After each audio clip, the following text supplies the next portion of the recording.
시청자 여러분 안녕하십니까. 아침엔 매일경제입니다. 오늘 조간신문에 실려있는 사진부터 좀 보겠습니다. 치열한 고졸 취업 현장이다라고 해서요. 어제 취업 박람회가 좀 열렸습니다. 저렇게 고졸 취준생들이 줄져서 입장을 기다리고 있습니다. 2만 8천여 명 정도가 참가해서 대성황을 이뤘다고 하네요. 우리은행의 경우에는 이광구 은행장이 직접 면접까지 좀 봤다고 합니다.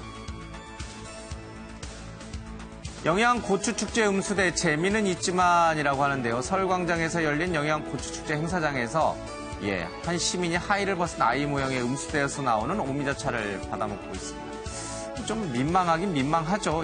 그래서 논란이 되자 바로 치웠다고 합니다. 글쎄, 좋은 아이디어라고 해야 될지 조금 잘못된 아이디어라고 해야 될지 판단은 시청자 여러분께서 좀 하시기 바랍니다. 군주한 사드기지다라고 해서요. 군 헬기가 사드기지로 물자를 옮기는 모습이 좀 실려 있습니다. 긴장감이 좀 높아지고 있습니다. 대화는 필요 없다라는 얘기인데요. 북한과의 대화 끊겼죠. 그리고 트럼프는 연일 문재인 대통령을 쪼아대고 있습니다.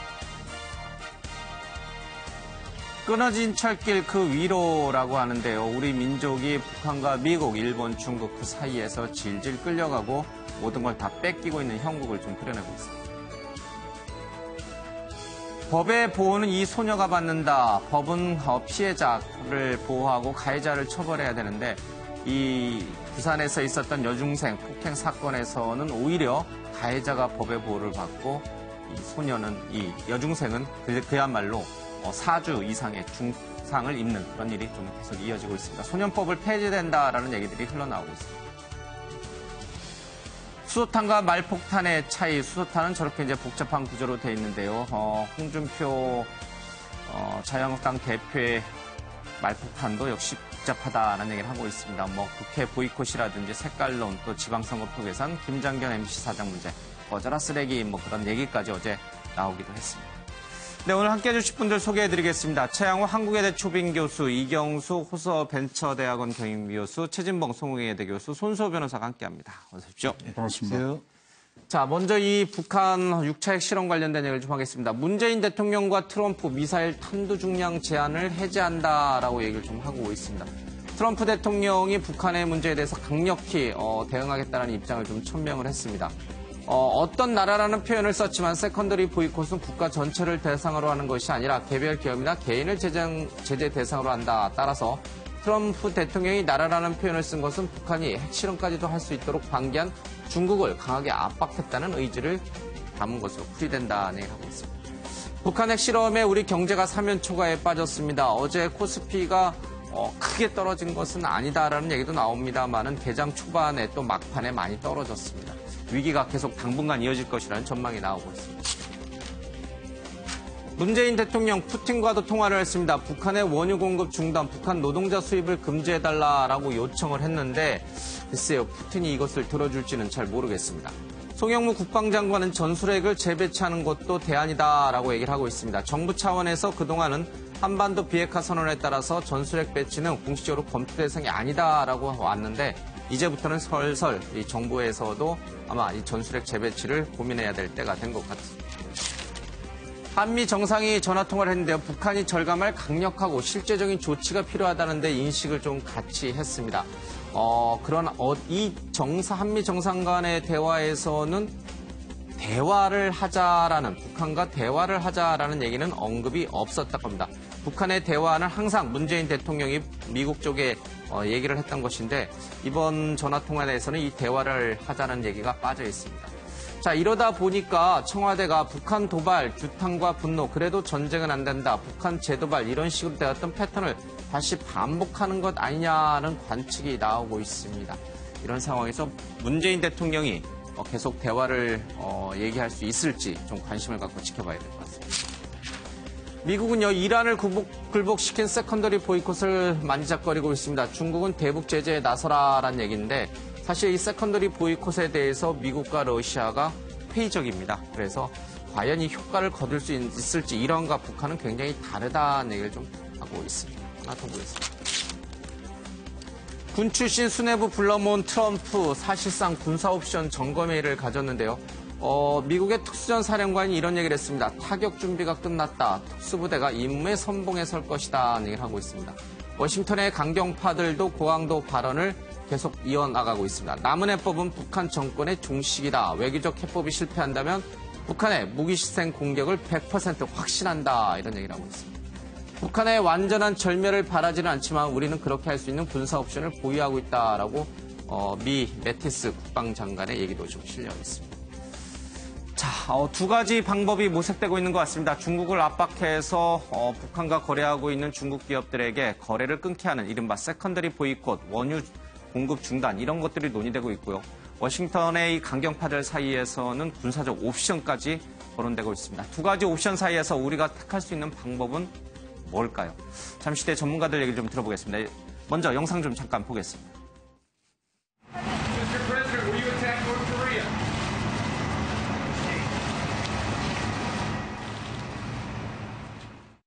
The President for his strong consideration that anybody that wants to do trade or business with them would be prevented from doing trade or business with us. We have many military options, and the President wanted to be briefed on each one of them. Kim Jong-un should take heed of the United Nations Security Council's unified voice.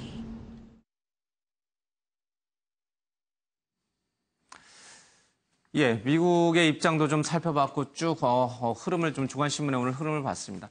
두 가지 옵션이 지금 미국이 생각하고 있는 옵션인 것 같습니다. 하나는 이제 중국을 압박해서 북한에 대한 경제적 제재를 해서 이런 식으로 핵을 포기하도록 하는 안이 하나 거론되고 있고 또 하나는 여차하면은 군사적인 어떤 타격을 가하겠다라는 두 가지 옵션이 좀 있는 것 같습니다. 우리가 얘기하고 있는 대화 얘기는 사실 미국은 이제 생각하고 있는 그런 대상은 좀 아닌 것 같습니다. 자, 이런 가운데 우리 문재인 대통령, 문재인 정부는 북한에 대해서 어떤 조치를 취하는 것이 한미 간의 공조를 맞추는 것인지 또 북한을 핵포기로 이끌고 나올 수 있는 것인지 좀 보겠습니다. 최영호 교수님께서는 문재인 정부가 할 수 있는 게 아무것도 없다 이런 뜻인가요? 거의 없을 수밖에 지금 없는 지금 상황에서는 왜냐하면요 이게 경제로 지금 옮겨 붙고 있습니다. 세컨더리 보이콧으로 가서 중국이 된다 그러면 그때는 과연 선택을 해야 되는 부분으로 우리 정부를 밀어붙일 겁니다. 중국의 세컨더리 보이콧을 이제 만약에 제재가 가해지면 우리나라 수출에 분명히 영향이 많이 오고요. 자, 우리 편에 붙을래 아니면은 중국에 붙을래 이러한 내용의 압박들이 가해집니다. 특히 최근에 한미 FTA 폐기론이 나온다는 것은 그 자체가 아니라 이런 세컨더리 보이콧을 하는 데 있어서 이제 우리 편에서 내 말 따라 대화하려는 그런 유화적인 제스처보다는 이제 내가 채를 잡을 테니 따라오셔. 이러한 메시지들이 충분히 담겨있기 때문에 굉장히 지금 사면 초가에 빠진 그래서 할 수 있는 부분들이 굉장히 미약해집니다. 군사적으로 우리가 할 수 있는 건 아무것도 없고요. 그렇다면 경제적으로 우리 목소리를 낼 수 있는 부분이 조금 있었는데 지금 그것이 압박처럼 다가오고 있는 부분 여기에서 지금 문재인 정부의 고민은 굉장히 깊을 거라고 생각합니다. 한마디로 말해서 문재인 정부, 우리가 북한에 대해서 쓸 수 있는 카드는 없다. 이런 뜻이네요. 그냥 상황을 지켜보는 수밖에 없다. 이런 얘기네요. 이 교수님은요? 네네. 저는 이제 이런 생각을 해봅니다. 대통령께서 말씀하신 이제 남북과의 대화는 굉장히 중요한 옵션이거든요. 대화는 전쟁을 하는 당사자 가운데서도 항상 물밑 대화는 이루어지고 있습니다. 지금 상황에서 대화는 가장 중요한데 문제는 북한이 우리가 제의하는 대화의 장에 나올 것인가 말 것인가 끌어내는 이제 동인이 필요하거든요. 그 동인을 저는 이제 소위 말하는 한스 모겐즈라고 하는 이제 현실 정치가에게는 공포의 균형, 다시 말해서 우리도 핵을 갖는 것이다. 우리도 전술핵을 갖되 나토식으로 해가지고 한미가 동시에 이제 핵을 사용권을 동시에 보유하는 그런 방식을 하게 되면은 북한이 이제 대화의 장으로 끌어낼 수 있는 좋은 동인일 아닌가 이렇게 보여집니다. 이 지금 전술핵 배치, 나토식의 전술핵 배치는 그러니까 우리가 독자적으로 핵을 갖는 게 아니고 미국의 핵 전략 자산을 한반도에 배치시킨다는 뜻인 거죠? 일부 정치권 일부에서 나오는 이제 자체 핵 개발 문제는 이거는 이제 사실은 굉장히 현실을 잘 모를 수 있는 그런 이제 좀 발언이라 보여지거든요. 현실에서 가장 가능한 옵션은 미군하고의 전술핵을 다시 한번 한반도에 재배치해서 우리가 공동 부여하는 그 방식이 최선의 방법일 것 알겠습니다. 같습니다. 독자적 핵무장론까지는 아니다. 네네. 예. 지금 뭐 미국의 항공모함이라든지 최첨단 차세대 뭐 스텔스 전투기라든지 폭격기라든지 미국의 핵 전력 자산이 굉장히 많이 이제 한반도에 전개되는 것이 협의되고 있어서 뭐 이것과도 좀 맞물려 좀 있는 것 같습니다.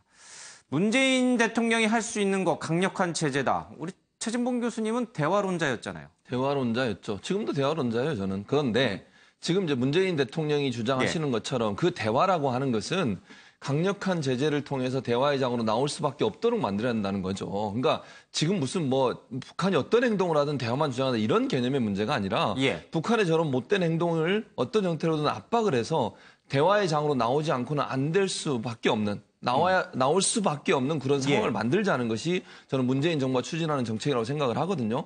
그런 차원에서는 사면 초과라고는 보지 않고요. 저는 그리고 만약에 최양호 선생님이 아까 말씀하신 것처럼 둘 중에 하나를 선택하면 당연히 저는 우리 문재인 정부는 미국 측을 선택할 거예요. 세컨더리 보호권 한다고 해서 그걸 반대하겠습니까? 저는 그렇게 생각하지 않거든요. 그럼 미국과 공조하면서 어떤 형태로든 북한을 압박해서 북한이 더 이상 선택지가 없다는 걸 알려줘야 돼요.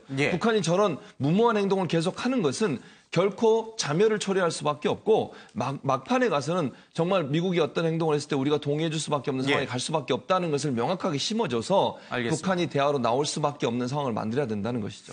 근데 이 강력한 제재라는 게 너무 모호해요. 그렇죠. 뭘 할 수 있는 거죠? 개성공단, 금강산 관광 다 중단시켰어요. 군사적으로 우리가 현무미사일 쏘면서 무력 시위도 했어요. 자, 남아있는 제재 수단은 뭘까요? 인도적 지원을 끊는 건가요? 그러니까 우리 스스로 하는 부분에 있어서는 제한적일 수밖에 없어요. 근데 아까 제가 말씀드린 것처럼 미국과 우리가 공조해서 미국의 보조를 맞춰서 할 수 있는 부분은 충분히 있다고 생각이 들거든요. 아까 말씀한 세컨더리 보이콧도 그런 개념이라고 봐요. 만약에 미국이 중국이나 러시아를 압박하기 위해서 세컨더리 보이콧을 했을 때 우리가 적극적으로 동참하는 거죠. 그래서 우리도 함께 힘을 실어주는 그런 정도의 제재가 필요하다고 보는 거죠. 이 말은 또 달리 놓고 보면 미국과 보조를 맞추지 않고 우리가 독자적으로 뭔가 북한을 압박할 수 있는 수단, 카드는 전혀 그리 없다. 많지 않죠. 또 이런 뜻이 전혀 되는 없다고 거네요. 표현하는 정도로 그리 많지 않은 상황이라고 할 수 있겠습니다. 비슷한 맥락일 것 같은데 손 변호사님도 공격 아닌 모든 일, 공격만 빼고 모든 일. 김정은 참수부대를 연말쯤에 창설한다. 뭐 그런 얘기도 어제 이제 송영무 장관 입에서 좀 나오긴 했습니다만 그 참수도 포함되어 있는 거예요? 그건 공격이 아니잖아요. 그것도 공격의 일종인가요? 공격이죠. 공격 행위에 포함된다고 보는 것이고. 군사적 옵션은 전부 빼고 모든 일. 뭐가 있죠? 일단 뾰족한 방법이 없다는 점에 저도 동의합니다. 최양현 교수님 말씀하신 대로 정말 뭐 어떤 방법 하나가 딱 있어서 야 이거 하면 정말 해결된다라고 하는 걸 찾기는 어려울 것 같고요. 그거는 미국뿐 아니라 우리나라도 비슷할 것 같아요. 그리고 또 문재인 대통령이 주도적인 해결을 계속 언급하고 있습니다만 그거 역시 취지는 좋지만 현실성은 좀 떨어져 보입니다. 물론 국가원수가 그런 발언을 할 수밖에 없다는 점은 이해하지만 그게 과연 맞겠느냐? 뭐 구체적인 해결책이 있어서 하는 말이겠느냐라고 하는 점은 약간 좀 더 의문이고요. 그렇다면은 일단 여러 가지 방법 중에서 배제하는 것만이라도 확실하게 정하는 게 우선 아니겠느냐 싶습니다. 그게 바로 정말 우리 국가, 우리 민족 수백만이 죽을 수 있는 그런 공격을 통한 그런 전쟁 발발의 위험성을 피해야 되지 않겠느냐. 그리고 또 그보다 아래 단계라고 하더라도 핵무장이죠. 핵무장 같은 경우도 이게 오히려 한반도 내의 그런 그 핵 보유, 특히 북한의 핵 보유를 오히려 공인시키고 정당성을 주는 행동이기 때문에 그런 것도 옳지 않을 것 같고요. 또 그다음 아래 단계로 전술핵 재배치도 물론 그럴 전술핵 재배치를 통해서 여러 가지 균형을 이룰 수도 있겠습니다만 이거 역시 중국이 북한 핵 보유를 좀 용인하게 만드는 것이기 때문에 오히려 득보다 실이 많지 않을까라는 생각입니다. 뭐 네 분의 말씀이 사실 이제 이 문재인 정부에서 국가안보 쪽에 있는 사람들이 고민하는 바일 거예요. 그죠? 그 선택지가 이렇게 많지 않습니다. 이거는 이래서 안 되고 저건 저래서 안 되고 이렇게 되면 한반도에서 전쟁이 일어날 것 같고 저거는 저래서 또 안 되고 안 되는 이유는 각각이 다 존재합니다만 그렇다면 대안이 뭐냐라는 질문을 던졌을 때는 답이 없는 게 지금 이제 우리나라가 지금 문재인 정부가 처해 있는 현실인 것 같습니다. 이런 가운데 북한은요 아랑곳하지 않고 다시 9월 9일 날 노동당 창건일인데요. 북한 정권 수립 기념일인데요. 그리고 10월 10일이 노동당 창건일이죠. 이 9일을 전후해서 ICBM을 정상 각도로 그러니까 제대로 쏘는 거예요. 다시 쏠 수도 있다 이런 얘기가 흘러나오고 있습니다. 또 풍계리 3, 4번 갱도에서는 언제든지 추가 핵실험이 가능하다 이런 얘기가 나오고 있습니다. 북한의 도발 주기가 굉장히 짧아졌습니다. 올해도 8월까지 무려 미사일 18발을 썼습니다. 작년부터 2번의 핵실험이 있었고요. 미사일이 24번이나 썼습니다. 왜 이렇게 북한의 도발 주기가 급격히 짧아졌을까? 김정은의 조급함이 담겼다라는 분석이 한국일보에 실려 있습니다. ICBM 실전 배치 가능성이 커진 데 고무된 나머지 김 위원장이 개발을 서두르는 모습이다. 하지만 2번 거푸 성공해도 3번 연이어 실패할 수 있는 게 로켓 시험 발사다라면서 신중한 입장을 좀 보이고 있습니다. 어쨌든 압록강변에 이 북한군이 관광객들에게 손가락질을 하는 모습이 좀 이색적으로 다가옵니다. 자, 국정원에서는요, 북한이 추가 핵실험 계획이 있다. 3, 4번 갱도에서 준비 중이다. 이런 얘기를 하고 있습니다. 6차가 아니라 7차까지 갈 수 있다.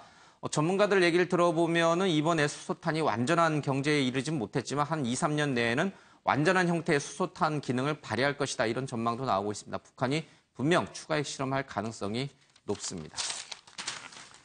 자, 북한의 새 위협이 되고 있는 이 수소탄 꼭 뭐 핵 분열을 이용한 파괴만 있는 것이 아닙니다. 전자기기 파괴를 할 수 있는 전자기파를 방출할 수도 있습니다. 400km의 상공에서 터지게 되면 미 전역이 마비되고요. 한반도 상공에서도 터지면은 우리 한반도의 모든 전자장비들이 먹통이 되는 그런 상황입니다. 이른바 전자전이 시작될 수도 있습니다.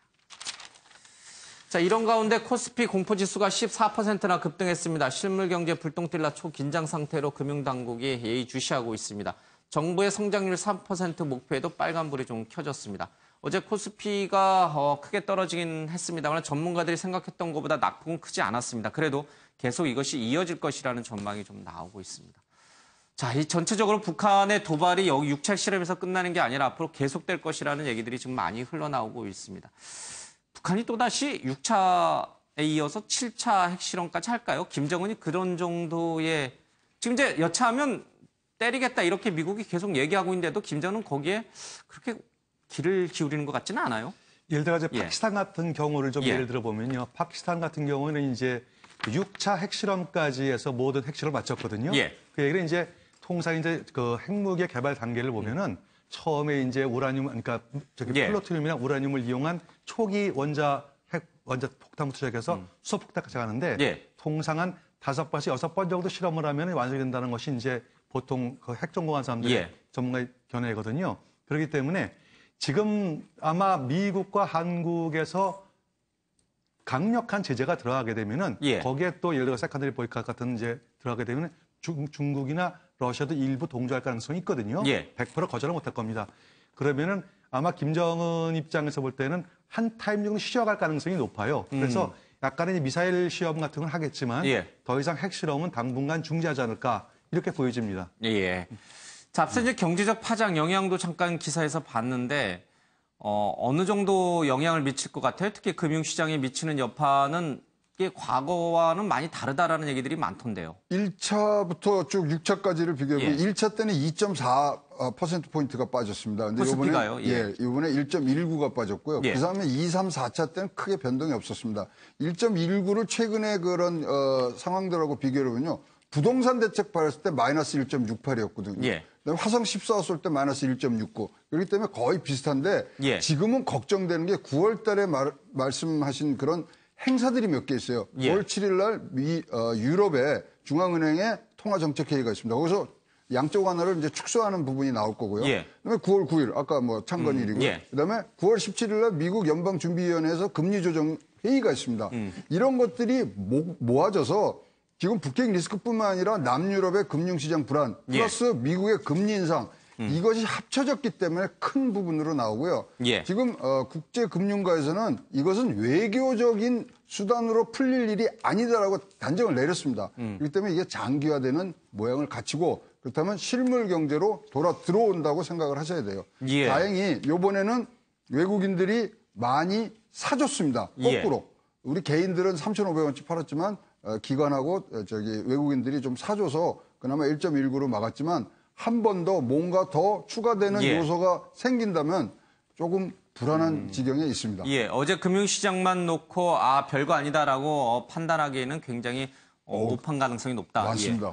근데 지금 최영호 교수님이 말씀하셨지만 어제 주식시장에서 우리 개인들은 막 내다 팔았어요. 그리고 외국인과 이제 기관이 이제 오히려 주식을 사들였는데 이 개인들이 내다 판다는 것은 뭐 이렇게 투자적 관점이긴 하겠습니다만은 우리 국민이 이 분단된 이 한반도 땅에서 수십 년 동안을 살아온 우리 한국민이 되려 이 사태를 더 불안하게 느끼고 있다. 이런 이제 뜻도 좀 되는 거거든요. 물론 이제 투자적 관점과 실제 생활은 다릅니다만 실제로 주변에서는 그러나 뭐 방독면을 사느니 비상식량을 사야 되느니 뭐 어떻게 지하실에다가 좀 이렇게 벙커라도 만들어야 되는 뭐 이런 얘기들이 심심찮게 뭐 흘러나와요. 농담 같지는 않아요, 이제는. 그렇죠. 아니 국민들이 느끼는 불안감은 예. 점점 상승할 수밖에 없는 거죠. 예. 이제 미사일 개발을 주기가 엄청나게 짧아지고 있지 않습니까? 예. 뭐 개발하고 쏘고 또 쏘고 이번에 이제 핵실험까지 하게 되니까 국민들 입장에서 김정은이 어떤 방식으로 지금 계속 갈지에 대해서 불안감이 높은 건데 예. 반대로 근데 우리가 아까 지금 앵커가 지적하셨던 것처럼 기관 투자자나 외국인은 또 그걸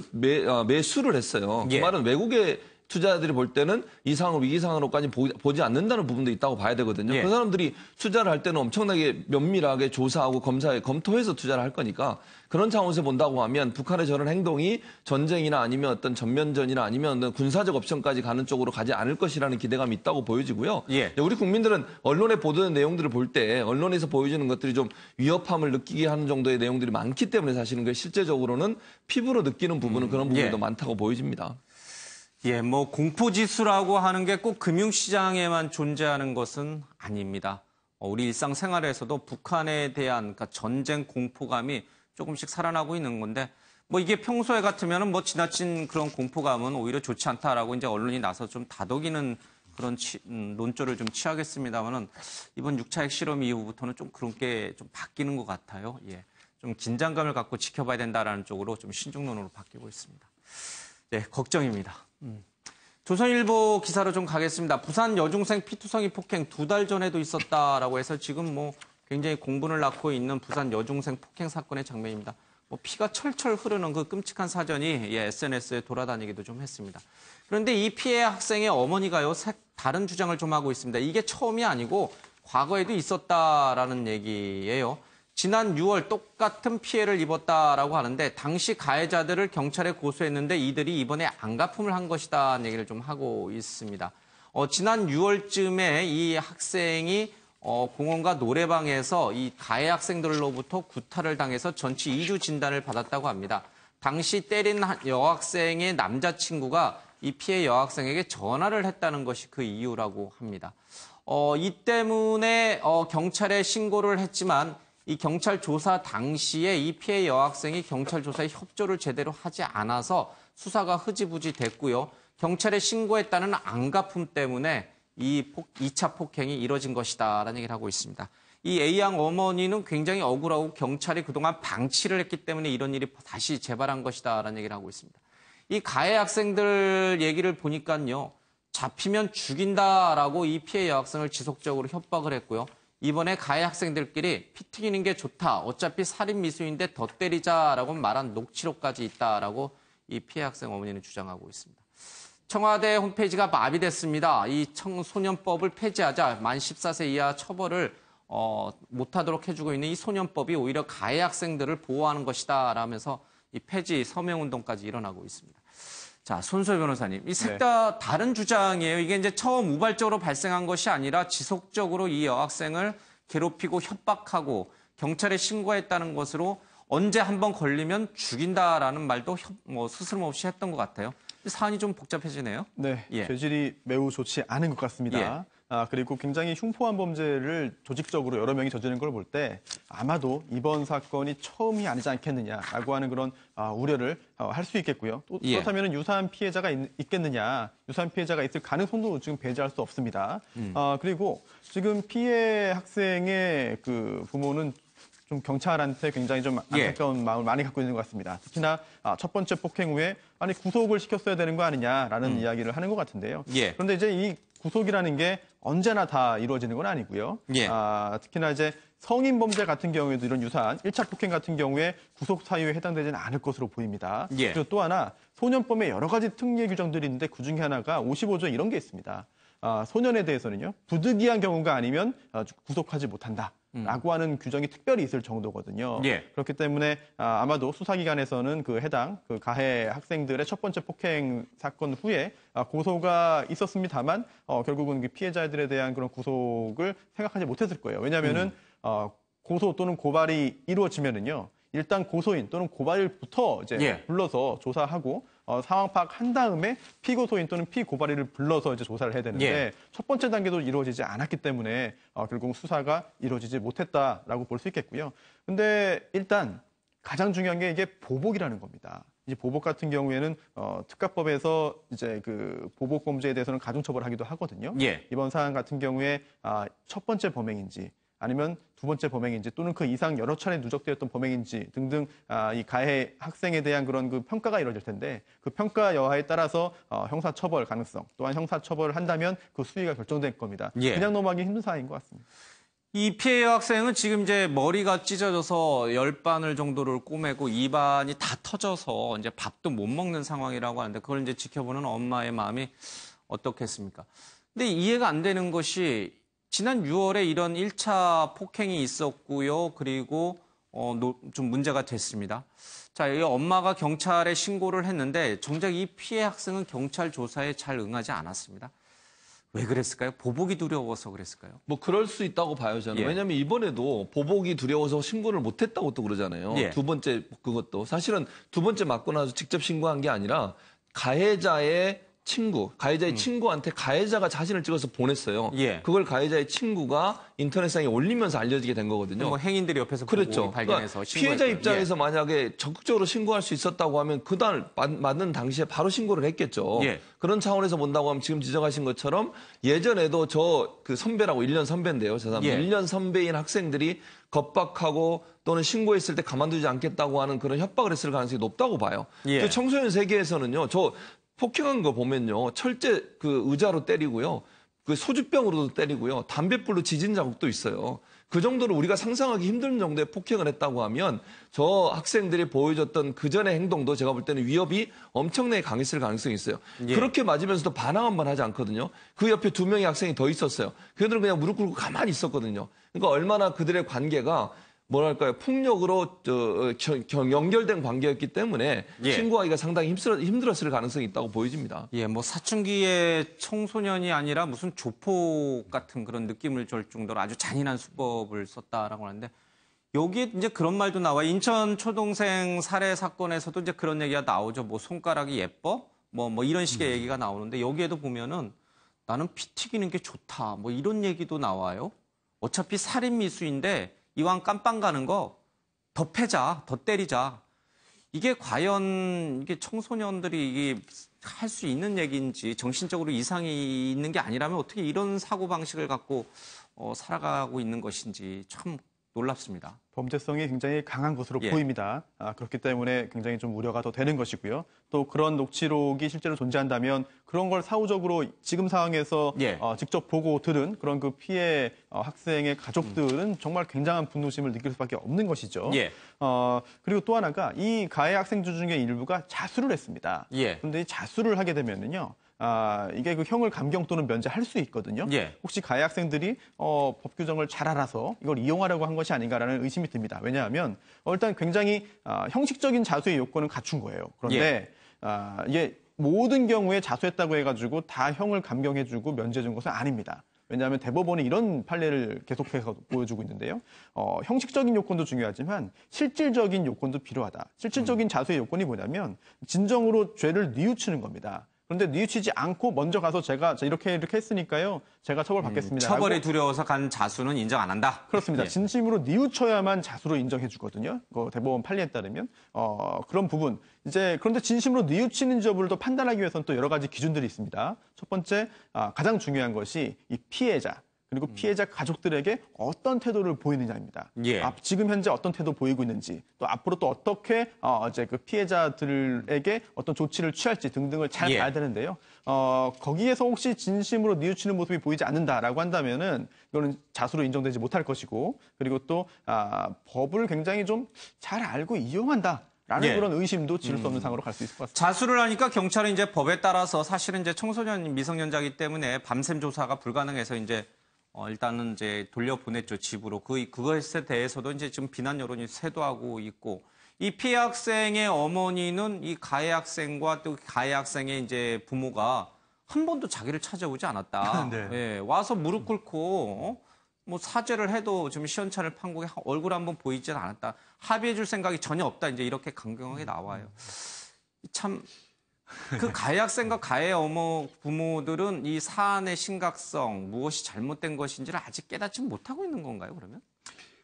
그럴 수 있습니다. 예. 왜냐하면 이제 우리가 이제 우리 사회 통념상으로 볼 때 크게 실수하는 게 법하고 현실이 법이 현실 따라가지 못한다는 게 첫 번째 문제거든요. 예. 그 다음에 우리가 알고 있는 일방적인 온정주의라는 게 있습니다. 예. 그러니까 뭐 이런 것들은 뭐 이해해 줘야 된다라는 이제 두 가지가 이제 가장 큰 문제인데 예. 첫 번째 그 법이 현실을 못 따라가지 못한다고 하는 거는요.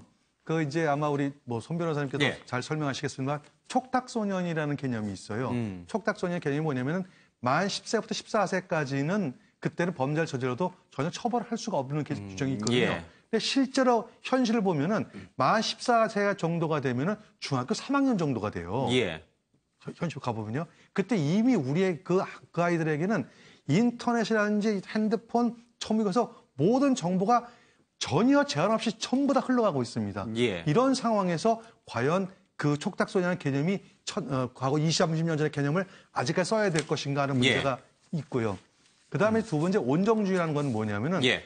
우리가 흔히 주폭 같은 걸 처벌할 때 술 취했으니까 봐주자. 예. 제정신이 아니겠지. 라는 이거 똑같은 거거든요. 예. 어린아이들이기 때문에 아직 정서적으로 심신이 강건하지 못하기 때문에 봐주자라는 이런 온정주의 개념이 있는데 실제로 그 세계에 들어가 보면요. 전혀 그렇지 않다. 오히려 아이들은 훨씬 더 어른들 생각하는 것보다 더 높은 정도의 어떤 지식을 갖고 있다. 그다음에 그쪽으로 생각을 하고 있다. 이런 것들을 우리가 꼭 인식해야 될 것 같습니다. 예. 그러니까 이제 저 소년법이 만들어질 당시만 하더라도 뭐 13세, 14세 그런 여중생들이 저렇게까지 잔인한 그런 행위를 할지 또는 그런 사고방식을 갖고 있을지는 전혀 예상도 못하고 혹시나 범죄가 있어도 우발적이겠지라는 어떤 사회적인 어떤 그 통념 내지는 기준에 따라서 저 법을 만들었을 텐데 세월이 많이 흐르다 보니까 이제는 중학교 2학년생들, 3학년생들이 조폭 저리 가라 이상의 아주 그냥 흉악범죄를 저지르기도 합니다. 근데 여기 하나의 축이 빠져 있는 것 같아요. 학교요. 학교란 축이 지금 전혀 배제가 돼 있습니다. 예. 그래서 가해자든 피해자든 학교에서 나서서 뭘 정리를 하거나 또 그런 어떤 예방적 차원의 그런 행동들을 한 것이 전혀 없거든요. 그랬을 때 진짜로 우리가 이런 것들을 막으려고 그러면 경찰과 뭐 검찰이 나선된 건 단죄를 하는 거고 예방과 선도화하는 건 학교에서 해야 될 일인데 그 부분이 굉장히 안 보인 거 안타깝습니다. 알겠습니다. 지금 이 사건 때문에 국민적 분노가 크다 보니까 소년법 폐지 서명운동이 많이 있어서 여기에 동조하시는 분도 있습니다만 사실 또 다른 측면에서 보면 이 어린 나이에 소위 말하는 빨간 줄이 거지면 인생 자체가 이제 재기 불가능해질 수가 있는 거죠. 그래서 소년법을 과연 폐지하는 것이 맞는 것인지는 여러 각도에서 좀 살펴보면서 좀 접근해야 될 것 같습니다. 어쨌든 이 문제에 대해서만큼은 좀 강력한 처벌을 원하는 것이 다수 여론인 것 같습니다. 앞서 뭐 잠깐 이제 영양고추 음수대 얘기는 했습니다만 이 얘기는 뭐 그냥 넘어가겠습니다. 이 공무원은 어떻게 상 줘야 돼요? 아니면은 벌 줘야 돼요? 아니, 최 교수님. 저는요, 저런 게 논란이 될 거라는 생각을 왜 못했을까라는 생각이 들어요. 저게. 뭐 그냥 코믹하게 볼 수도 있잖아요. 그렇게 볼 수도 있지만, 우리 사회 통념상, 그러니까 우리가 사회적으로 볼 때 어느 한 계층 그렇게 볼 수 있지만, 일반적으로 저게, 저런 모습이 보여졌을 때, 언론이나 아니면 일반 우리가 상식적으로 생각하는 관점에서 논란이 될 가능성이 충분히 있는 내용이라고 저는 생각이 들거든요. 그것도 서울시 그 시청 광장에서 저런 행사를 하면서 저렇게 했다고 하는 것은 저는 조금 그 생각이 짧았다. 그러니까 재미라는 표현은 좋았지만 논란을 일으킬 수 있는 여지가 있는 부분들은 고려하지 못했던 부분들이 조금 미흡한 부분이 아니냐 하는 생각이 듭니다. 뭐 가끔 분수대에 이제 이런 동상이 좀 서 있기는 합니다만은 이게 또 이렇게 받아먹는 것까지 이렇게 이제 그러니까 음수대로 사용했다는 것은 좀 과했다라는 여론이 좀 있네요.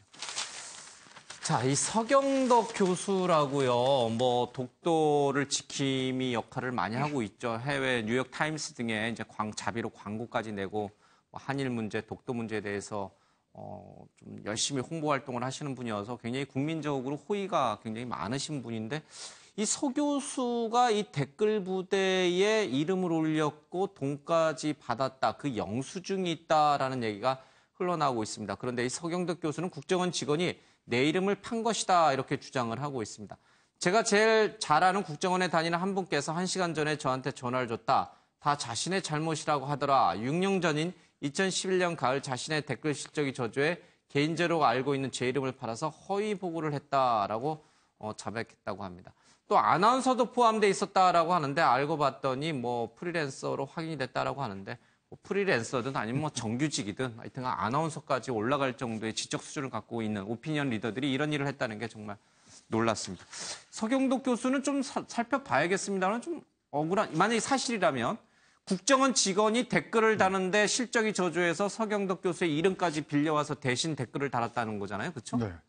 그건 본인이 완전히 부인을 하고 있고 예. 또 그런 거 외에 이런 일들로 국정원 직원들하고 만났지만 이런 댓글 작업했는데 뭐 아까 말씀하신 아나운서 사건까지 해서 지금 적폐청산 TF에서 하는데 철저한 뒷조사 검증 없이 지금 뭐 이런 것들이 언론에 나왔다는 것 자체가 지금 뭐 어떤 의도에 있는 것은 아니겠지만 그런 실수들을 한다는 것 자체가 지금 뭐 이런 수사선상이라든가 이런 입방에 오른 사람들은 얼마나 명예 손실이겠습니까?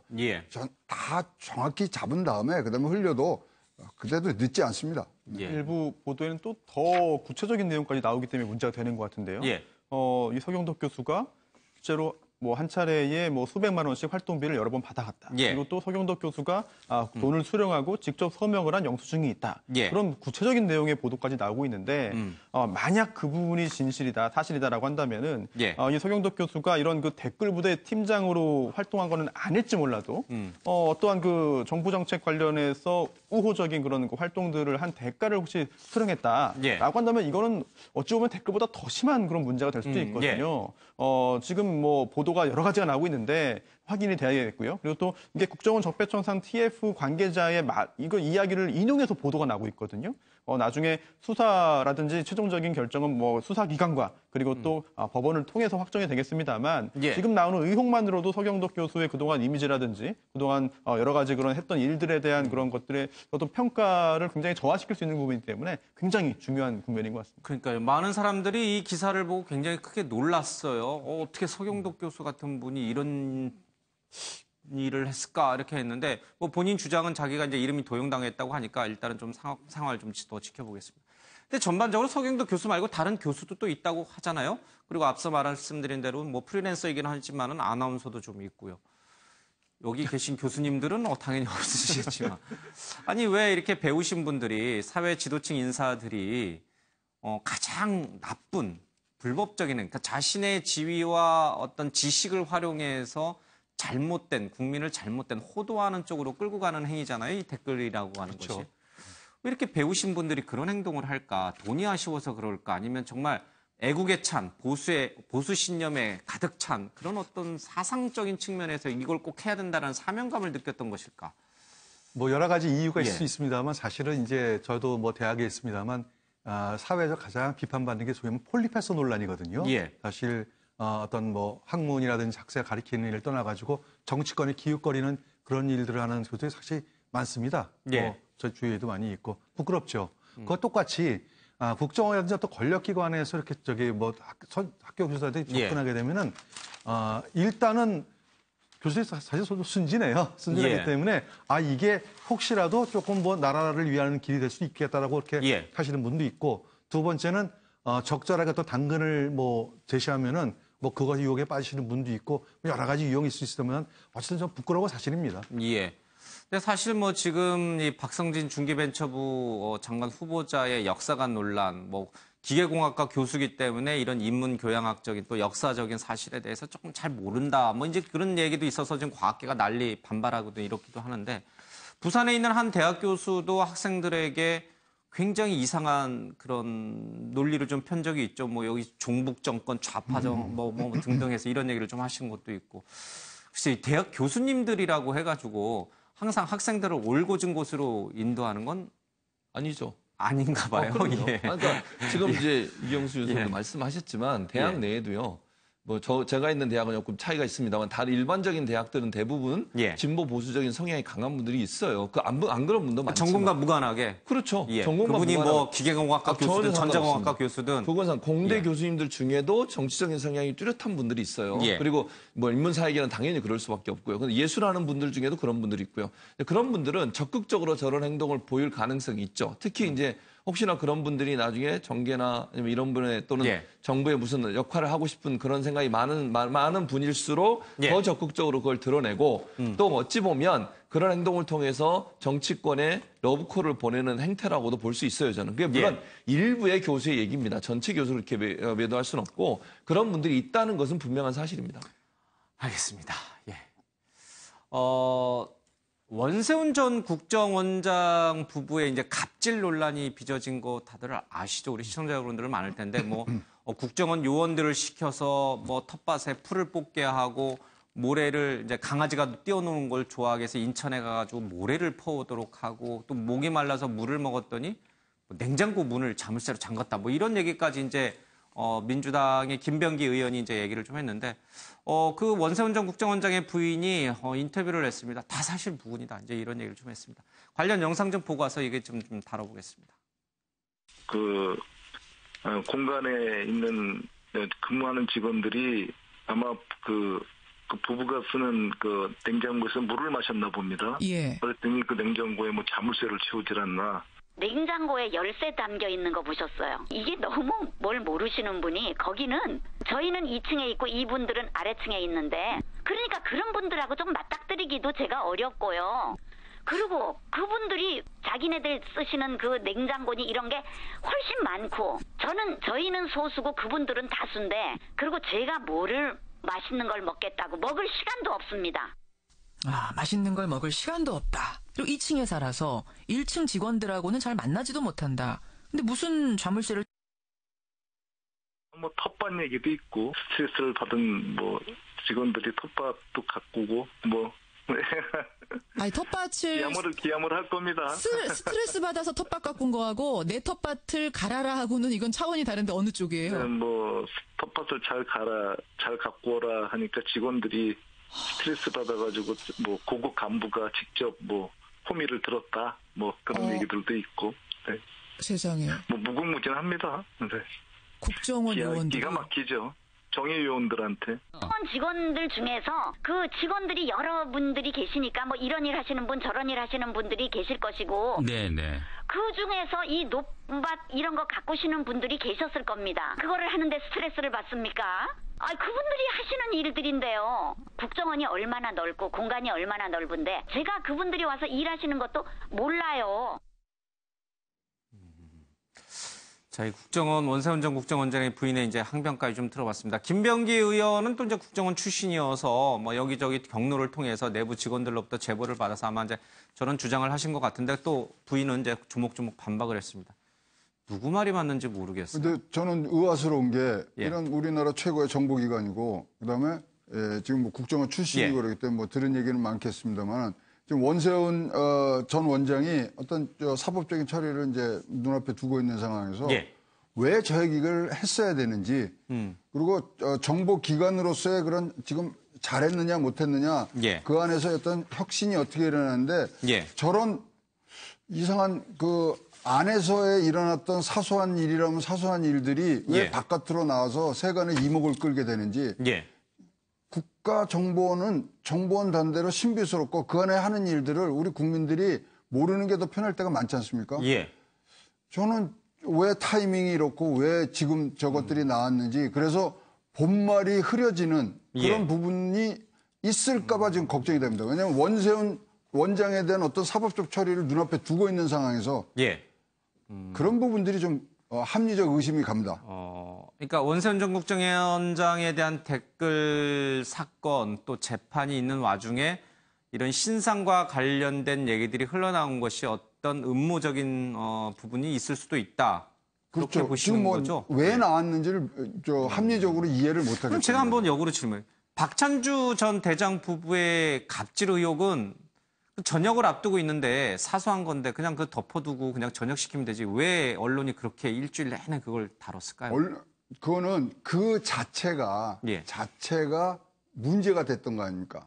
갑질 자체가 문제. 자체가. 이거는 문제가 안 되는 갑질입니까? 아니, 그러니까 댓글 사건보다 작은 건가요? 작은 거는 아닐 수 있지만 그거는 나타난 현상이 있었고 지금은 이것은 의혹을 제기하는 차원이고 이렇더니 여러 가지가 합쳐져서 지금 소위 말하는 몸통을 지금 저걸로 이상하게 물타기, 더 이상하게 각색을 할 수 있다. 예. 그런 부분들이 의심스러워요. 갑질이면 갑질로 얘기를 하던가. 그래서 조금 저런 것들은 지금 나와서 지금 진짜로 북한 미사일이 왔다 갔다 하고 지금 국가정보원이 거기에 매달려서 일할 텐데 저런 걸로 또 직원들의 사기도 떨어질 거고 모르겠습니다. 하여튼 조금 이해가 안 가는 부분이 많습니다. 뭐 얘가 부적절하겠습니다. 과거 노무현 전 대통령 이제 사건 수사 당시에 이제 뭐 논두렁 시계니 그렇죠. 이런 식의 이제 어떤 불명예스러운 사실은 이제 지엽적인 그런 거를 같이 흘리면서 뭐 굉장히 비판 여론이 더 가해지도록 만든 것과 약간 유사한 형태를 띠고 있다 이런 말씀이신 거죠? 그렇습니다. 이게 사소하다 이거 덮어두자 아니죠. 이런 의미는 아니신 거죠? 시청자분들 항의자나 많이 하여튼간 핵심은 이겁니다. 사실은 지금 이제 그동안에 이제 몇십 년 동안 모든 기관들이 흘러오면서 대한민국 공기구이에 이제 중요한 정보기관 특히 국정원 같은 경우에는 가장 중요한 국가 안보를 아주 음지에서 수행하는 기관이지 않습니까? 이런 곳에서 예를 들어 가지고 어떤 뭐 군대 같은 이제 군기라 그럴까요? 그런 기강이 흐트러지면은 사실은 그 전체적인 국가기관에서의 공적 업무를 원활하게 수행하게 못한다는 게 핵심이죠. 사실은. 그렇기 때문에 댓글 사건 같은 경우도 전혀 관계없이 국정원이 자기 임무도 아닌 것에 정치 개입한다는 거고 이번 사건 같은 경우도 사실 국정원의 본연의 업무에 어긋나는 일들이 국정원장이라고 하는 사람에 의해서 이런 일들이 벌어졌다면 이것이 곧 국가 안보를 책임지는 국정원의 기능으로서 맞느냐 이제 이런 차원에서 제기가 된 것 같은데 물론 이거는 이제 조사를 해봐야 됩니다. 왜냐하면 국정원에도 사실은 모든 사람이 다 정보를 취급하지는 않을 거 아닙니까? 뭐 경비하시는 분도 계실 거고 뭐 청소하시는 분도 계실 거니까 이제 그런 부분들이 와전된 건지 아닌지 모르겠지만 핵심은 그거라는 거죠. 과연 이 국정이 제대로 일을 하고 있느냐 안 하고 있느냐 그걸 하다 보니까 이런 문제가 제기됐다고 보여집니다. 그러니까 원세훈 전 원장에 대한 재판은 재판이고 이 부부의 갑질은 갑질인데 이게 이제 공교롭게 같이 나오다 보니까 이제 서로 이제 영향을 주고 이제 뭐 그런 부분에 대해서도 이제 이런저런 시각이 좀 있는 것 같습니다.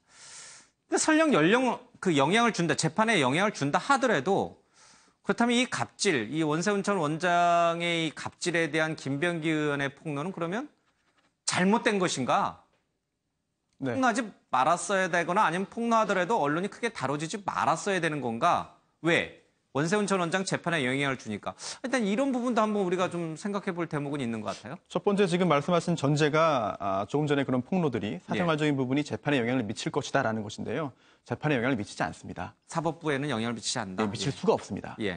그래서 지금 현재 제3고심이 이제 열리겠죠. 대법원에서 판단합니다. 대법원에서 법률심이거든요. 그래서 원심 재판이 정말 잘못되었는가, 상고 이유가 존재하는가 여부만 엄격하게 따지는 것이기 때문에 재판도 안 열립니다. 원칙적으로 그냥 서면으로만 심리가 되고 끝나는데요.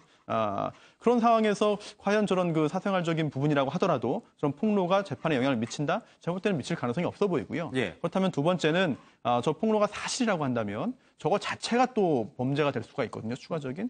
그런 가능성이 남아있는 것이고 또 설령 그렇지 않다더라도 국가정보기관의 수장이었던 그런 사람 그리고 또 그 가족들이 저런 행동을 했다라고 한다면 나중에 아니라고 밝혀질 가능성도 배제할 수는 없겠습니다만 그런 제보가 있고 의혹이 있고 또 현직 국회의원이 그런 정보를 수집했다고 한다면 그걸 알리는 것도 의무일 것 같고요. 만약 그게 사실이 아니다라고 밝혀진다면 그에 따른 정치적인 책임은 또 해당 의원이 지면 되는 것이거든요. 그렇다면 무리한 행동이거나 또는 부작용이 너무 큰 행동이라고 보기만은 어려울 것 같습니다. 김병기 의원은 왜 이 시점에 저거를 언론에 얘기했을까요? 뭐 여러 가지 이유가 있겠습니다. 뭐 제가 본인의 생각은 잘 모르겠지만 기본적으로 원세훈 전 원장에 대해서 뭐 여러 가지로 비리가 있는 부분들을 지금의 상황에서 밝히는 것이 어찌 보면 조사가 잘 될 수 있다고 판단했겠죠. 근데 저는 이제 기본적으로 몇 가지만 말씀드릴게요. 아니 국정원 사기 얘기하셨는데 국정원 사기는요. 국정원에 일하는 직원들이 자기 업무를 열심히 해서 그게 칭찬받고 자기 업무에서 열심히 일할 수 있는 환경을 만들어줄 때 사기가 충천하는 거예요.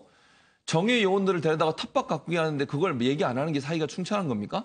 그런 비리가 남아있을수록 국정원 직원들은 엄청난 자괴감에 빠질 겁니다. 자기가 국정원 들어온 이유가 뭡니까? 국가 안보를 위해서 일하겠다는 그런 막중한 책임감을 가지고 들어온 사람을 텃밭에서 일하겠는데 그거 밝혀내는 게 사기를 떨어뜨리는 겁니까? 저는 절대 그렇게 생각하지 않고요. 국정원에 저런 비리가 있다고 하면 적극적으로 저는 밝혀야 된다고 생각해요. 그래서 국정원을 정화시켜야죠. 정말 국가 안보를 위해서 일할 수 있는 조직으로 만들어야 되는데 원장이라는 사람이 저는 갑질을 하는 것을 감춰주고 그걸 감싸줘서 그것이 국정원 사기를 올린다고 생각하는 건 저는 절대로 동의할 수 없고요. 저런 행동을 하는 것을 적극적으로 국정원 직원들이 말할 수 있어야 된다고 생각을 해요. 투명하게 해야 되잖아요. 음지에서 일하지만 무슨 비리를 저지르라고 음지에서 일하면서 얘기하지 말라는 게 아니지 않습니까? 정상적인 활동을 하는 것에 대해서는 우리가 충분히 안보 차원에서 보안 차원에서 그걸 가려줘야 되겠지만 그 안에서 일어나는 비리가 있다고 하는 건 적극적으로 밝혀내야 돼요. 그래야 국정원이 정말 정치적 개입 안 하고 정치권에서 움직여지지 않고 올바른 본인의 본연의 업무에 충실할 수 있는 그런 환경이 될 수 있다고 생각합니다. 알겠습니다. 뭐 이 공간에 비가 새니까 국정원 직원 한 100여 명이 와가지고 집수리를 했다라고 하는데 간첩 잡을 때나 100여 명씩 나타나는 건데 사실 이해하기 어려운 측면이 있습니다만 이 부인은 굉장히 억울하다라고 지금 항변을 하고 있습니다. 누구의 말이 맞는지는 조금 더 여러 사람들 증거를 좀 모아봐서 판단을 좀 해봐야 될 것 같습니다. 하나 더 다루죠. 김학철 도의원, 충북 도의원 레밍 발언, G 발언을 해서 사실 논란이 되고 있는데 이 징계가 좀 흐지부지 되고 있다는 얘기가 하고 있습니다. 이 도의원들이 해외 연수를 간 것, 출장을 간 것이 뭐가 그렇게 잘못된 것이냐라는 동정론도 도의회 내에서 좀 일고 있는 것 같고요. 문재인 씨한테 사퇴하라고 하세요라고 얘기하는 그런 일도 좀 있었습니다. 교수님은 어떻게 보세요? 예. 저는요, 이런 생각이 듭니다. 도의원이 정당하게 해외 공무 갈 수 있어요. 근데 그동안에 보여진 것이 과연 도의원이나 그러니까 지방의원들이 과연 그 해외 출장을 가지고 정당하게 갔느냐. 가서 소위 말하는 외유성 출장 이런 것들이 많았기 때문에 국민들이 알고 인식이 박혀진 것은 그런 거거든요. 그런 사람인데 수해가 나는데 바로 그것도 자기 치가 수해가 났는데 그걸 무시하고 갔단 말입니다. 거기에 대해서 비판을 했으면은 솔직히 좀 사력 입지 못했다라고 하면 끝나는 거예요. 근데 그걸 갖다 꺾고 뒤집어가지고 레밍 발언을 했습니다. 국민들을 완전히 무시한 처사가 돼버린 거죠. 거기에 이제 화가 나는데 그걸 갖다가 거꾸로 다시 또 뭐 대통령도 그렇지 않느냐라는 식으로 하는 거는 제가 볼 때는 좀 비겁하다는 좀 생각이 들고요. 예를 들어가지고 징계 문제는 뭐 그 당의 사정이니까 제가 뭐라고 얘기할 수는 없습니다. 상해자니까. 하지만 국민들이 판단하셔야 않겠습니까? 사실 근데 이 김학철 의원이 과거에 이제 탄핵 당시에 태극기 집회도 많이 나갔어요. 나가가지고 이제 뭐 박근혜 전 대통령을 이제 옹호하는 발언들을 많이 했는데 사실 그 태극기 집회에 참여하시는 이 친박 중심의, 그러니까 이제 뭐 그 친박이라고 말하기는 좀 그런데 뭐라고 그래야 되죠? 이제 골수 이제 뭐 이렇게 박근혜 전 대통령 지지자들이라고 해야 되나요? 그분들이 박근혜 전 대통령에 대해서 뭐 박근혜 씨라고 한다든지 뭐 박근혜, 그러니까 대통령자 빼고 박근혜 이렇게만 불러도 막 대통령의 권위를 인정하지 않았다고 막 난리를 치시는데 그런 태극기 집회 나가시는 분이 지금 현직 대통령한테는 대통령이라고 호칭을 안 쓰고 씨라고 하네요. 잘못한 거죠. 100% 잘못한 거죠, 저는. 도의원까지 하신 분인데 기초의원도 좀 하시고. 자, 이제 저런 분들은 이제 충북 도민들이 이제 평가할 시간이 지금 돌아오고 있지 않습니까? 내년 6월. 자, 이건 뭐 질질 끌어서 내년 6월까지 임기가 뭐 가실진 모르지만 현명한 판단을 투표로 해주시기를 바라겠습니다. 알겠습니다. 최 교수님. 현직 대통령을 씨라고 부르는 것 잘못된 거예요? 아니요. 뭐 그게 잘못됐습니까? 잘못된 거 아닙니다. 저는 그걸 뭐 상관없다고 봐요. 그런데 이제 저분이 하는 행동은 그거를 본인의 잘못을 덮기 위해서 문재인 대통령의 정상적인 활동에 대해서 비판하는 게 문제라고 봐요. 저는 뭐 대통령을 씨라고 부르고 뭐 대통령에서 뭐 이름을 그냥 부른다고 해서 그게 뭐 그냥 문재인이다 뭐 이렇게 불러도 되는 그렇게 건가요? 부르는 거는 그걸 가지고 우리가 뭐 비난하고 그러니까 물론 이제 아까 말씀하신 것처럼 형평성이 어긋나면 안 되죠. 박근혜 전 대통령한테는 꼬박꼬박 대통령이라고 붙이면서 뭐 어느 한 분에 대해서는 그렇게 얘기하지 않는 것은 그건 분명히 잘못됐죠. 그러니까 일관성을 지키든지 그럼 누구든지 그렇게 부르든지 시자 붙이지 말고. 근데 저는 지금 본질은 그거보다 저분이 하는 행동이에요. 저걸 본인이 하는 행동이 얼마나 잘못된 일이고 국민들이 왜 본인의 행동에서 비판하는지에 대해서 느끼지를 못하고 있는 거거든요. 그러니까 국민을 그러니까 레밍이라고 생각하는 거죠. 저런 식으로 판단을 하니까. 그리고 아무 관련도 없는 문재인 대통령을 거기에 끌어들여가지고 본인의 잘못을 물타기 하려는 저런 시도를 하는 것은 정말 저는 어쨌든 도의원을 하더라도 정치하는 사람으로서 국민을 분노케 하는 아주 국민의 분노를 유발시키는 분노 유발자라는 생각이 듭니다. 이 일을 계기로 그러니까 문재인 대통령을 지속적으로 이 문제에 끌어들임으로써 본인이 차세대 보수의 새로운 정치 신인으로 발돋움한다. 차세대 기대주. 뭐 가능한 시나리오예요? 가능하지 않을 것으로 보입니다. 예. 국민들의 수준이 뭐 훨씬 오히려 정치인보다 높기 때문이라고 생각되는데요. 예. 지금 이 사건을 보면서, 이 일을 보면서 한 가지 드는 생각이 좀 너무 분노에 차 있는 것이 아닌가 그런 생각이 드는데요. 누구한테요? 국민에게 아니면 매도한 언론에게 아니면은 문재인 대통령에게? 모두에게. 결국은 김학철 의원은 분노에 차 있다. 네, 정치를 제가 정확히는 잘 모르지만 그래도 조정 또는 중재가 예. 정치의 중요한 부분 중에 하나고 예. 또 따라서 정치인은 조정자 또는 중재자의 역할도 많이 하는 것 같습니다. 해야 되고요. 그런데 저렇게 너무 한쪽에 치우쳐서 상대방 쪽에 분노를 표한다고 한다면 과연 그게 정치인으로서의 역할을 제대로 수행할 수 있을 것인가라고 하는 점에 대해서 큰 의문이 듭니다. 알겠습니다. 정치인들 자신들의 발언이 어떤 파장을 낳는 것인지 항상 국민을 좀 생각하면서 발언을 좀 해야 될 것 같습니다. 자, 최태원 SK그룹 회장의 장녀 최윤정 씨가 다음 달 벤처기업인과 결혼한다고 합니다. 뭐 학교에서 만나서 사랑을 쌓았다라고 하는데 축하받을 일인 것 같습니다. 이 소식은 박진아 아나운서 얘기를 좀 듣고 오겠습니다. SK그룹 최태원 회장의 장녀인 윤정 씨가 10월에 결혼한다는 소식이 전해졌습니다. 그래서인지 어제 온라인에선 종일 화제가 됐습니다. 예비 신랑은 현재 IT 업계에서 일하고 있는 평범한 회사원이라고 합니다. 두 사람은 과거 컨설팅 업체 근무 당시에 만나서 연인으로 발전했다고 하는데요. 다음 달에 있을 이 결혼식은 비공개로 조용히 치를 예정이라고 합니다.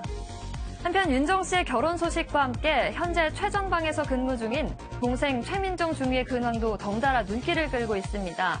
최민정 중위는 3년 전 해군 사관 후보생으로 입대해서 많은 주목을 받았었죠. 오너 일가의 딸이 군입대하는 모습에 노블레스 오블리주를 실천했다는 말이 나오기도 했습니다. 그런 최민정 중위가 지난 4월 언론에 잠시 포착되기도 했는데요. 당시 SK그룹 행사에 참석한 모습입니다.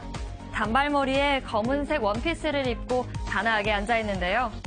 이 자리에서 최민정 중위는 아빠 최태원 회장과 가까운 자리에 앉아서 행사에 집중했다고 전해졌습니다. 또 사회적 기업에 큰 관심을 보이며 여러 질문을 던지기도 했다고 하는데요. 계속해서 대담 이어가겠습니다.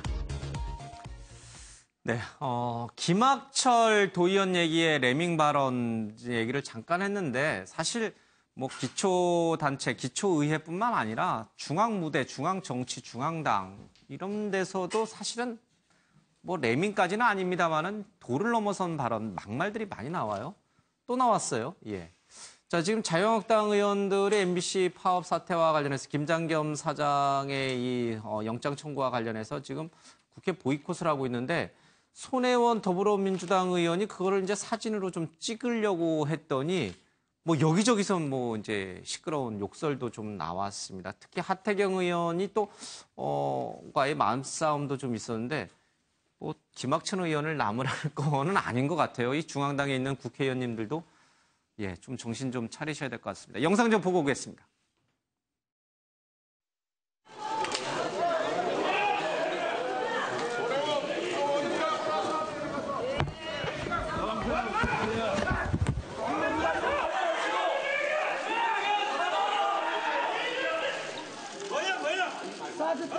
한 대 때리실래요? 사드 댄스 어떻게 하라고? 뺏어버려. 자, 여기서 형님 그러지 마세요. 사드 댄스 한번 더 하라고. 자, 사드 댄스 한번 더 하세요. 사드 댄스 한번 더 하세요. 할수 있어.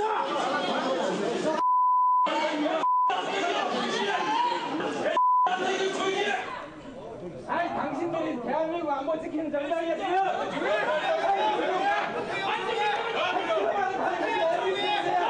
뭐가 더 누구냐고 뭐가 더 누구냐고 좀 생각 좀 해봐. 빨리 들어가. 에이 좀 그만 좀 해야죠. 이래서 보수정당 당신들 보수정당 두 번 죽이는 거야. 야 이게 야 그거 이거 네 입으로 보수를 입에 올려.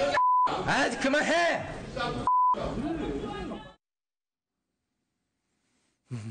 저는 뭐 코멘트 안 하겠습니다. 최영호 교수님, 저 정도면 저도 국회의원 자격이 있는 것 같은데 왜 안 불러주는지 모르겠습니다. 누가 안 불러줍니까? 뽑아줘요? 안 뽑아준다고 하지. 누가 더 잘할 수 있는데. 아니 최양욱 교수님 전혀 저렇게 안 하는데 너무 신사적이셔서요. 절대 저렇게 하실 분이 아니고 정말 저는 저걸 보면서 국회의원들이 정말 저렇게까지 국민들이 얼마나 저런 모습 때문에 실망하고 정말 불만이 많은지를 아신다고 하면 저런 행동을 하시는 건 아니라고 보고요. 저렇게 막말, 욕설 막 이런 게 좀 난무하지 않습니까? 그런 모습을 통해서 정치에 대해서 무관심을 하게 되니까 결국은 본인들한테 손이라는 걸 좀 깨달으셨으면 좋겠어요. 근데 우리는 항상 모든 이 사건을 바라볼 때 선악의 논리로 접근하는 것을 대단히 좋아합니다. 뭐 일부에서는 그게 너무 선정적이다라고 하는데 이분법적이다 하는데 누가 잘했고 누가 못한 겁니까? 사진 찍는 동영상을 찍는 손혜원 의원이 잘한 겁니까? 아니면은 거기에 대고 욕을 하는 자유한국당 의원들이 잘한 겁니까? 아니면 보수정당이 안보를 안 지키고 왜 여기서 보이콧하느냐라고 얘기를 하태경 의원이 잘한 겁니까? 거기에다 대고 욕설을 같이 한 자유한국당 의원들이 잘못한 겁니까? 일단 이제 손혜원 의원도 좀 말씀을 드릴게요. 사실은 좀 행동이 좀 과한 측면이 있어요. 왜냐하면 지금 사실은 정부 여당의 가장 큰 거대한 고민은 어저께 바로 9월 1일부로 이제 정기국회 시작됐습니다. 야당의 협조를 끌어내야지 대통령께서 준비하신 일들을 많이 진행할 수가 있어요. 협치가 필요한 시점이죠. 정말 협치가 필요한 시기거든요. 더군다나 여소야대 상황 아니겠습니까? 그러면은 야당에 대해서 여당 의원들은 조금 더 좀 자제할 필요가 있어요. 감정을 자극할 필요는 없다. 굳이 뭐 감정을 건드려서 협치를 깰 필요는 없다. 그래서 그 부분에서 이제 손 의원님께서 먼저 동기유발하셨으니까 그거 좀 잘못한 것 같은데 하태경 의원은 갑자기 버럭태경이 돼버렸어요, 별명이. 제가 하니까 자유한국당 피켓 시위한 데 가서 버럭 화를 내더니 또 추미애 대표 대표연사 있지 않습니까? 거기서 또 버럭 하시더라고요, 화면을 보니까. 이런 부분들은 저는 그렇습니다. 자기 의견이 다를 수 있어요. 그게 민주사회입니다. 다양성을 존중하는 게 바로 민주사회 아니겠습니까? 그러면 상대방의 의견을 충분히 경청을 하고 정당한 방법으로 본인의 의견을 얘기를 해서 국민에게 판단을 맡기는 것이 그게 민정이 아닐까요? 지금 이제 북한의 6차 핵실험 때문에 특히 이제 보수적이시다고 이게 스스로를 이제 성향 분류를 하시는 분들이 가장 중요하게 여기는 가치가 안보 뭐 그런 거잖아요. 지금 이런 상황에서 그럼 자유한국당 의원들이 보이콧하는 게 굉장히 다른 문제, MBC 문제로 인해서 이렇게 하는 것이 과연 옳은가? 이 부분에 대해서도 사실은 굉장히 여러 공방이 좀 있어요. 네, 저도 이 교수님 말씀에 동의하고요. 지금 보이콧을 한 그 자유한국당을 좀 다독이고 또는 설득해서 다시 본회의 복귀하도록 하는 게 당연히 필요하다고 생각합니다. 그런데 그런 것과 별개로 지금 손혜원 의원의 그 촬영에 대해서도 한번 좀 검토해볼 필요가 있는 게 이게 그동안 여러 차례 손혜원 의원이 저는 그 본회의장 앞에서 저렇게 피켓팅 하는 것을 촬영해가지고 계속 중계를 했습니다. 그리고 또, 지금 저 장면에는요, 지금 손혜원 의원만 혼자 촬영한 게 아니고, 방송사 카메라, 굉장히 많이 와 있었거든요. 뒤에 있어요. 그리고 또 저렇게 피켓팅을 하는 이유가 여러 사람 보라고 하는 거 아니겠습니까? 여러 사람 보라고 하는 거를 여러 사람 보게 해줬는데 왜 저렇게 찍지 못하게 하는가? 그럼 촬영하고 있는 다른 방송기자 카메라도 저렇게 가려야 되는 거 아닙니까? 그 부분 잘 이해가 되지 않고요. 그리고 또 하나, 이렇게 앵커님 지적하신 대로 굉장히 중요하고 엄중한 그런 안보 전국에서 지금 공영방송 사장에 대한 체포영장 발부를 가지고 여러 가지 문제를 제기하고 있는데 체포영장 발부를 여당이 하는 게 아닙니다. 체포영장 발부는요 검사가 하는 것도 아닙니다. 이제 법원에서 판사가 합니다. 그러면 법원에 가서 판사한테 왜 발부했냐 기각해야지라고 지금 항의를 해야 마땅한 것인데 왜 엉뚱한 데 가가지고 저렇게 조치를 취하는지 볼 때는 물론 법원에 가서 법원 판사가 발부했다는 거 다 알 거예요. 그런데 정치적으로 활용하기에는 법원에 가서 하는 거는 전혀 소득이 없거든요. 그렇다면 법적인 문제를 정치적으로 악용하고 있다라고 하는 판단을 피할 수 없겠죠. 국민들 눈에 이제 비친 이제 우리 국회의 모습이었습니다. 누가 잘했고 누가 잘못했는지 그 부분에 대한 판단은 국민에게 맡기겠습니다. 개헌 얘기하고 있는데 국회 해상권 문제 좀 고려해봐야 되지 않겠냐는 아침입니다. 네. 알겠습니다. 또 너무 정치를 희화하거나 너무 이렇게 또 낮게 보면 또 우리 정치가 발전을 못하니까요. 문 대통령 청와대 인사 시스템 보완 개선해야 된다는 얘기가 좀 실려 있습니다. 지금 이제 여러 지금 인사 논란이 일어나고 있는데 마침내 이제 대통령도 그 상황의 심각성을 좀 인지한 것 같아요. 그렇죠? 그렇죠. 그동안은 뭐 이제 너무 정신없이 인수위 없이 출범하다 보니까 인사적인 허점이 드러나도 넘어갔는데 이제는 아니다라고 이제 아마 단호한 조치가 좀 나올 것 같아요. 100일 그 담화에서는 분명히 탕평 인사고 굉장히 잘된 인사라고 그랬는데 지금 뭐 5명이나 낙마를 하고 또 지금 말썽이라기보다 하여튼 지금 정체되어 있는 인사들이 굉장히 많거든요. 그다음에 이제 이게 공공기관장까지 내려가기 시작하면요 5천여 건의 지금 결재를 하셔야 되는데 더 많은 문제가 생길 것 같으니까 지금은 이제는 지금까지 배운 교훈에서 어떠한 기준으로 어떻게 나가야 될 것인가 분명히 나올 겁니다. 그 부분에 대한 이제 개선책을 하신 거고요. 아주 유효적절하게 잘 하신 것 같습니다. 알겠습니다. 그러나 박성진 후보자에 대해서는 아마 그냥 계속 그대로 가는 그런 쪽이 아닌가 싶기도 합니다. 지금 잠깐 이제 이 기사 좀 더 다뤘고요. 이해운 바른정당 대표가 사퇴를 고심하고 있다는 얘기 나와 있습니다. 대신에 유승민과 김무성 등판론이 솔솔 불고 있는데 이해운 대표의 사퇴는 굳어진 겁니까? 지금 그걸 가능성에 대해서 시사를 해놓고 조만간에 이제 자기 거취를 표명을 하겠다 그랬으니까 지금 많이 축이 기울어져 있는 상태이지만 지금 바른정당 잘 아시지만 20명이 꽉 차 있습니다. 한 명이라도 어떤 식으로든지 국회의원직을 바른정당에서 나가게 되면 원내 교섭단체가 무너지는 상황이 있기 때문에 그 이상의 어떤 조치에 대해서는 굉장히 면밀하게 지금 보고 있는 상황이고요. 지금 비상대책위원 구성을 금방 해야 되는데 누가 적절한지에 대해서는 당내에서 굉장히 왈가왈부가 많습니다만 김무성 전 대표는 자기는 안 하겠다고 일단은 선언을 해놓은 상태입니다. 알겠습니다. 자유한국당은 보이콧에 들어갔고 바른정당은 당대표의 사퇴로 어수선합니다. 지금 안보가 위기라고 하는데 그 중심의 역할에 설 이 보수 야당들이 제자리를 찾지 못하고 있네요. 자, 안종범 박근혜 전 대통령 지시를 하면서 하나은행 이상화 본부장이 인사를 요구했다. 누구 얘기냐면 당시 금융위 부위원장을 했던 정찬우 전 거래소 이사장의 얘기입니다. 대통령의 지시 상황이냐라고 묻자 그랬던 것으로 기억한다는 얘기를 하고 있습니다.